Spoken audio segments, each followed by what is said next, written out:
यूं तो आपने सुना होगा कि तंबाकू के सेवन से कैंसर होता है।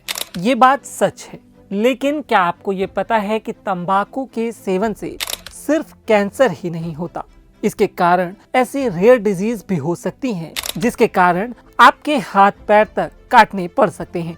इस बीमारी का नाम है बर्गर डिजीज। इसे मेडिकल की भाषा में थ्रोम्बोएंजाइटिस ऑब्लिटेरेंस भी कहते हैं।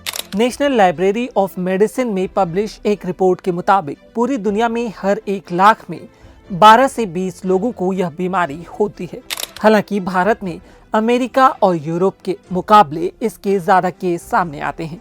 भारत में पेरिफेरल आर्टरी डिजीज के 45 से 60% पेशेंट्स को बर्गर डिजीज हो जाती है।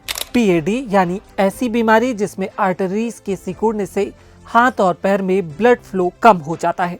दुनिया में सबसे अधिक तंबाकू सेवन के मामले में भारत चीन के बाद दूसरे नंबर पर है। विश्व स्वास्थ्य संगठन यानी कि WHO के मुताबिक भारत में 15 वर्ष या उससे अधिक उम्र के 25.3 करोड़ लोग स्मोकिंग करते हैं।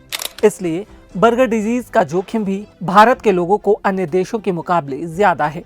ऐसे में सवाल उठता है कि आखिर बर्गर डिजीज होता क्या है, इसके लक्षण क्या हैं और इसका इलाज क्या है।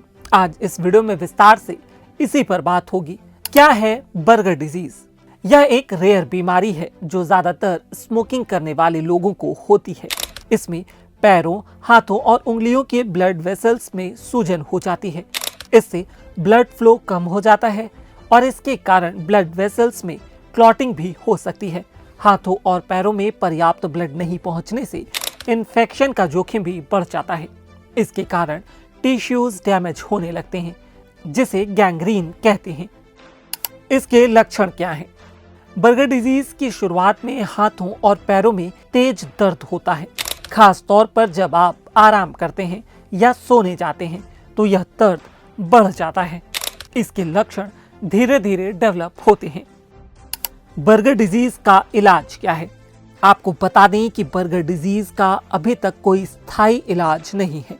इसके ट्रीटमेंट में लक्षणों को कम करने के लिए दवाएं दी जाती हैं। इसके साथ ही एंटी इन्फ्लेमेटरी दवाएं भी दी जाती हैं। ये ब्लड वेसल्स में सूजन कम करने, ब्लड फ्लो को बेहतर करती हैं।